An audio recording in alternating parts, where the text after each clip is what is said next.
Donald Trump's administration is all about intimidation because the only thing they have to cover their failures are their threats. It is why Donald Trump tries to beat media outlets into submission to stop the truth from coming out, why he threatens primaries against Republicans so they stay in line, and now attacking Democrats with arrest threats to prevent a stop to his attempts to steal the midterms. But it is backfiring, especially because Donald Trump has awoken a sleeping giant in Jasmine Crockett, who is always fighting back and just dropped a bombshell on Donald Trump's arrest threats that we're going to get into. But before we do, if I could quickly ask you to leave a like on this video, and if you haven't already and you enjoy our channel, to hit that subscribe button because it goes a long way in supporting our work. Now, before we get into how Jasmine Crockett is breaking down the arrest threats backfiring on Trump, I want to start with another Democrat, not in Texas, who is making sure Donald Trump's plans are stopped before they can even begin, and that's Gavin Newsom with a big announcement. We are moving forward. Make no mistake. California is moving forward as a state that's larger than 21 state populations combined. We are not a small, isolated state. State larger than 21 populations combined. We tried to play by a higher set of standards and rules with our independent redistricting, and we believe in that. And we are not talking about eliminating that commission. We are talking about emergency measures to respond to what's happening in Texas, and we will nullify what happens in Texas. We will pick up 5 seats with the consent of the people, and that's the difference between the approach we're taking and the approach they're taking. We're doing it on a temporary basis. We're doing it in a fully transparent way, and we're doing it by asking the people of the state of California for their consent and support. Mark that stark contrast to what's happening in Texas and other states. This is what I want to be seeing from Democratic governors across the country. Do not wait for Texas. And even if Texas fails, go ahead and gerrymander your state. If that is what gets us to a place where we have the votes necessary to ban gerrymandering across the country, to make sure that we have independent redistricting commissions, go for it. We just saw a Republican member of Congress say they are going to be putting forth legislation to implement independent gerrymandering commissions, redistricting commissions across the country. And why did they do so? Because they were a Republican in California, of course, trying to save their own ass. But it's going to happen. We have to keep fighting back. And we have to make fun. We have to point out the failure of these Republicans who will just fall in line. Jasmine Crockett talked about that before she fired back against this arrest threat. I want to take a look. Let's talk about the diversity.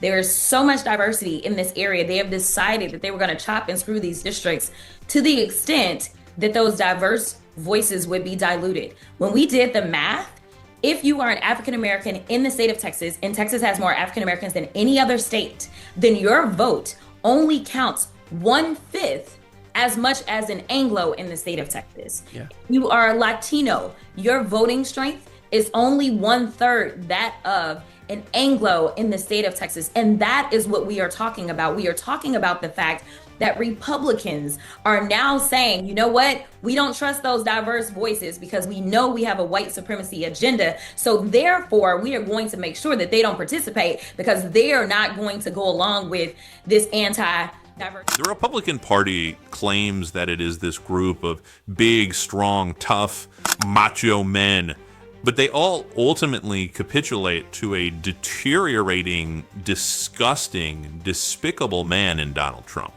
There's nothing tough, nothing strong about doing the bidding of an ailing old guy screaming at you and bleeding away into the middle of the night, hands covered in hamburger grease and ketchup. What's tough about that? Nothing, especially when the plans he wants you to carry out are failing. And the arrest threats he's trying to use to intimidate aren't even real. And Jasmine Crockett broke it all down right here. This is not a judge. Jasmine Crockett pokes huge hole in Texas lawmaker arrest warrants. These Texas Democrats, no matter what happens ultimately, because we are having real conversations around gerrymandering. We now have a Republican that has filed a bill to stop mid-decade gerrymandering. It only took a threat of him possibly losing his seat to finally see the light. But nevertheless, you know, we'll take it. And obviously we know that even if the speaker had the audacity to put this bill on the floor, it would never, ever get to the president's desk to actually be signed, because we know that all they care about is pledging their fealty to him, and they don't want to upset him. So this will never go anywhere. But that particular Republican congressman from California is absolutely most likely going to be on the chopping block if California goes forward with this trigger bill. So Ann Johnson made an interesting point, and it's important to note that redistricting, if done properly, is probably a necessary thing. Our population shifts, all sorts of things happen. But this is not redistricting. This is as blatantly partisan, gerrymandering, anti-democratic stuff as you can get, and nobody's hiding it. Literally, Donald Trump rolled up and said, "I need 5 more seats," and I've never seen people fold so fast in my life. No, it's not just even the fact that it's gerrymandering. I want to be clear, this is racial gerrymandering specifically in the state of Texas. Now, I can't speak about other states, but I can absolutely speak on my state that is a majority minority state.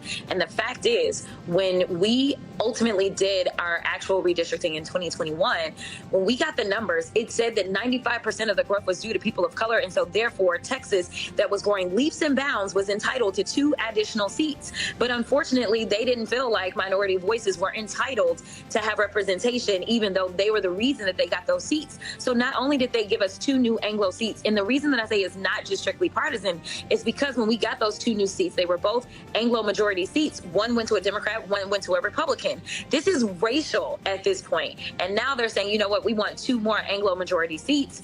And so now here it is, you're going to get 4 Anglo new majority seats. And this is just about fairness. It's about making sure that we honor our Constitution, because literally in the 15th Amendment, it is about making sure that all people have representation. And right now, African Americans are only going to have 1/5 of the voting power that they should have in the state of Texas under this map. And we know that our Latino brothers and sisters will only have 1/3 of the voting power. And frankly, Asians, which tend to be one of the fastest growing demographics in the state of Texas, have literally no power. Do you hear the stuff they're saying about Gene Wu, by the way, talking about Asians, like how he's connected to the Chinese Communist Party? Like the racism, they're not doing a great job of keeping it, keeping the lid on that pot.